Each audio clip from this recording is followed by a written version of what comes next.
Hello Ram Ram ji, very good morning. Welcome है आप सबका। दोस्तों, आज मैं अपनी वीडियो में एक ऐसी बात बताने वाली हूँ आपको, अपने अंदर की, मतलब दिल की बात और रियल, जिसे सुनकर आप सोचोगे कि साधना इतनी मजबूती से फिर खड़ी क्यों है।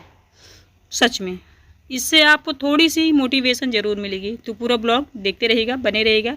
अभी मॉर्निंग का टाइम है और बच्चों को मैंने भेज दिया है स्कूल, कामों में लग गई हूँ घर के। अभी 6:30 बज रहे होंगे या तो 7 बजने वाले होंगे, बस इतना ही टाइम है। उठी तो मैं हूँ 5:30 बजे, लेकिन बनाते बनाते नाश्ता वास्ता बच्चों को देते देते इतना टाइम लग गया। कोई ख़ास नाश्ता मैंने नहीं बनाया था। पराठे आलू मैंने शाम को उबाल के रख दिया था, बच्चों को पराठा और चटनी दे दी थी, वो खा के गए।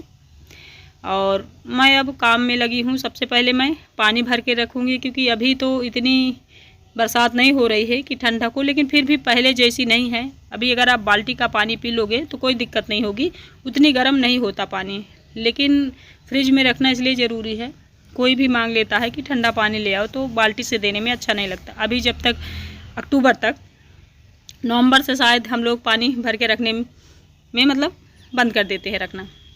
तो पानी को सबसे पहले भर के रखूँगी, उसके बाद फिर पूरे घर में झाड़ू पोछा बर्तन। बारिश का मौसम चालू ही हो गया है, तो अक्सर बिस्तर भी रोज़ बदलना पड़ता है। रोज़ का मतलब है 2-3 दिन में बदलना ही पड़ता है, क्योंकि बच्चे बड़े भले थोड़े से हो गए हैं, बट वो सीधे बिस्तर में ही जाते हैं। कभी चप्पल पहनेंगे, कभी चप्पल उतार के ही प्लास्टर में चलते रहते हैं। और धूल मिट्टी के जो कण होते हैं वो थोड़े बहुत पैर में लग जाते हैं, जो बिस्तर में जाके गंदगी मचाते हैं। तो बिस्तर भी बदलना है।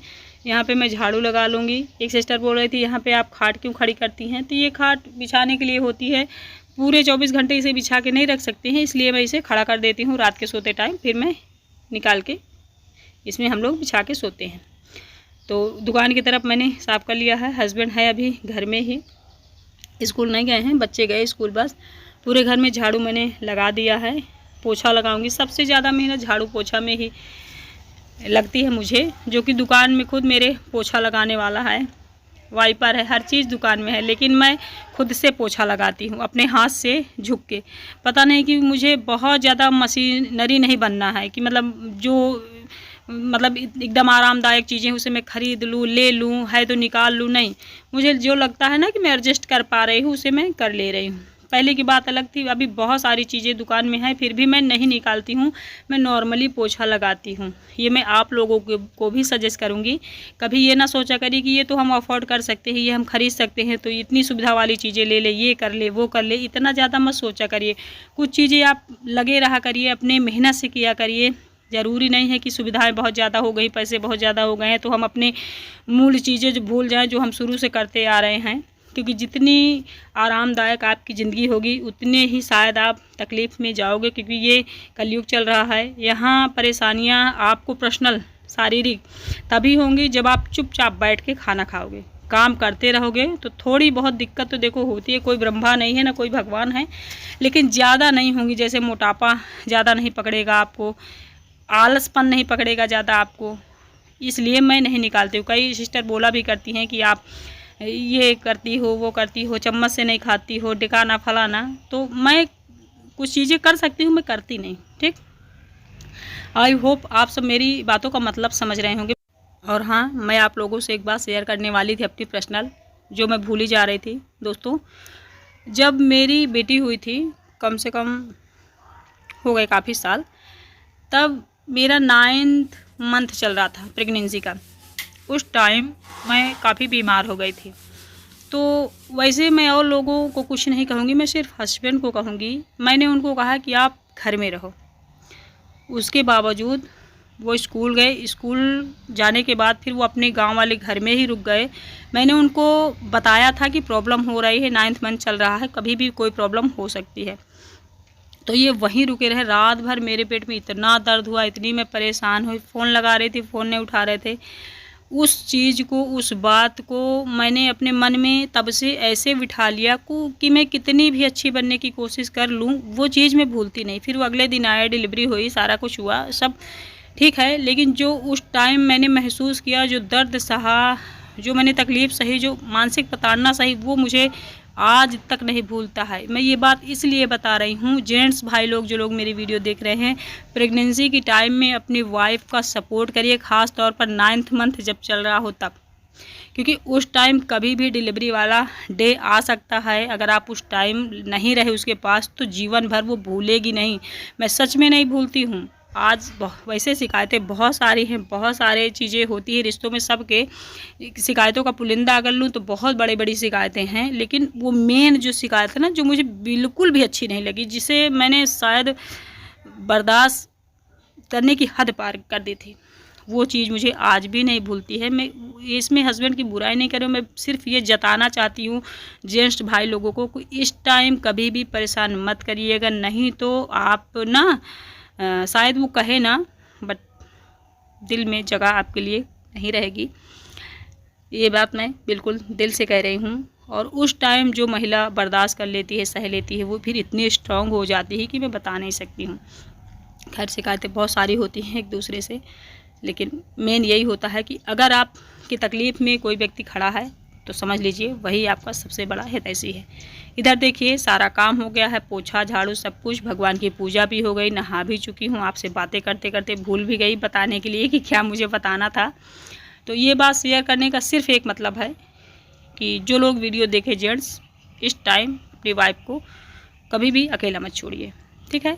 यहाँ पे देखिए हस्बैंड जी गए, मैं आ गई हूँ दुकान में। एक पेठा खा के पानी पीऊँगी क्योंकि पराठे नहीं बचे हैं, सब लोग दो दो खा के चले गए मेरे लिए कुछ नहीं बचा, तो मैं एक पेठा खाऊंगी, पानी पीऊँगी, उसके बाद फिर थोड़े से चने रखे हुए, चने खाऊंगी। फिर बनाऊंगी खाना दोपहर का पूरा व्यंजन, सब्जी दाल चावल रोटी चटनी सलाद जो भी है सब, क्योंकि दोपहर का खाना हो या शाम का हो, सिंपल हेल्दी खाना ही मुझे पसंद है। मेरे पास कितने भी पैसे रहे आएँ, मैं अगर कभी खाऊंगी ना तो केले ले आऊँगी, संतरा ले आऊँगी, खरबूजा ले आऊँगी, आम ले आऊँगी पका, खीरा ले आऊँगी, मतलब हेल्दी चीज़ें ले आऊँगी।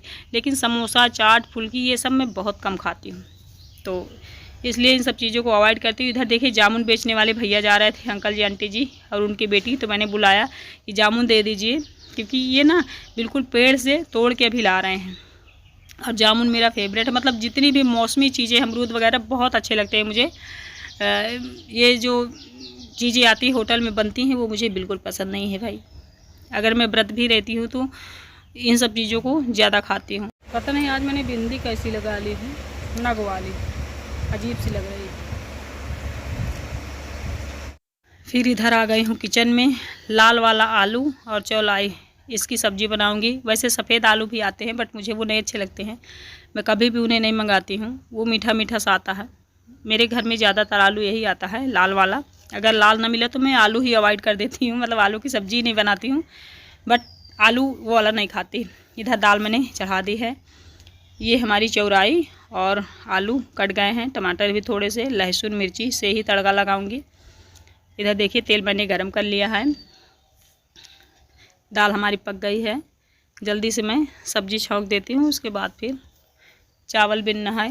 यही सारा काम है, दोपहर का खाना बनाना है। बच्चे लोग भी आते होंगे, हस्बैंड भी आते होंगे, हम महिलाओं को इतना सारा काम पड़ जाता है। बताओ सुबह 5:30 बजे से अभी 11:30 या 12 बज रहे होंगे, लगातार काम में ही हूँ, टाइम बिल्कुल भी नहीं मिला मुझे। ये तो कुछ हाल होता है, काम इतना करना पड़ता है।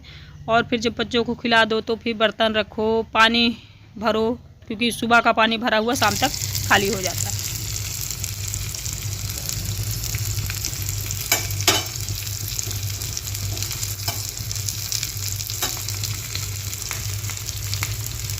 और आज दाल फ्राई करने के लिए मैंने मिर्ची जीरा और प्याज थोड़ा सा पका लिया है। ये हमारी सब्ज़ी बनके रेडी हो गई है। दाल को फ्राई कर देती हूँ, बिना फ्राई किए हुए दाल नहीं अच्छी लगती। जीरा बस से फ्राई की हुई तो मुझे बिल्कुल भी पसंद नहीं है, मैं नहीं खाती हूँ पर्सनली। तो दाल हमारी इधर है, ये देखिए इसे बहुत अच्छे से मतलब ब्राउन होने तक भून लूँगी अच्छे से। चावल थोड़ा सा आज कम ही डाली हूँ, चावल मैं और मेरी बेटी 2 लोग ज़्यादा खाते हैं और घर में सब रोटी वाले हैं। ये देखिए दाल अच्छे से फ्राई हो गई है, कलर कितना अच्छा सा दिख रहा है ना, ये देखिए।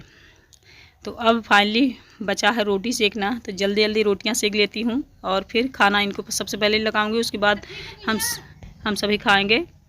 ये देखिए फाइनली खाना निकल गया है, रोटी दाल चावल अचार मूली नमक दही और वही सब्जी आलू और चौराई की। तो आज का वीडियो यही था। आई होप आप लोगों को ब्लॉग अच्छा लगा होगा। अगर अच्छा लगा है तो चैनल को सब्सक्राइब करना, लाइक कमेंट करके बताना। Bye, thank you.